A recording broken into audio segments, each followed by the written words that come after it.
সকালবেলা ঘুম থেকে উঠেই রান্নাবান্না করতে চলে এসেছি। ঘুম থেকে উঠে আগে ফ্রিজ থেকে মাছ বের করে নিলাম আর রাইস কুকারে ভাতটা বসিয়ে এসে এখন কিন্তু বাইরে চুলায় রান্নাবান্না করব।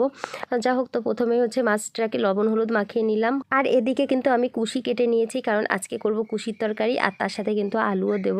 কুশির তরকারিটা খেতে আমরা অনেক বেশি পছন্দ করি, আবার কুশি ভাজাটাও কিন্তু অনেক মজা লাগে। পেঁয়াজ রসুন দিয়ে কুশি ভাজা, তার ভিতরে যদি চিংড়ি মাছ দেওয়া হয় তাহলে খেতে কিন্তু অনেক ভালো লাগে। মাছগুলোকে প্রথমে ভেজে নিচ্ছি। এই আর কুশিটা কিন্তু অলরেডি আমি কেটে রেখেছি। আর কিসের তরকারি করব সেটা জানি না, তবে আগে কুশির তরকারি করছি, কারণ একটা তরকারি হলে রাজবাবু খাওয়া দাওয়া করে স্কুলে যাওয়ার জন্য রেডি হতে পারবে। আর সকালবেলার দিকটা না আমার অনেক বেশি কাজ থাকে, যেমন ঘরের কাজ বাইরের কাজ সব কিছু মিলিয়ে দেখা যাচ্ছে যে আমার হাতে অনেকটা সময় কম থাকে। আর তাছাড়া নিজেও কিন্তু রেডি হয়ে স্কুলে যেতে হয়, তো সব কিছু নিয়ে অনেক ব্যস্ততার মধ্যে সময় কাটাতে হয়।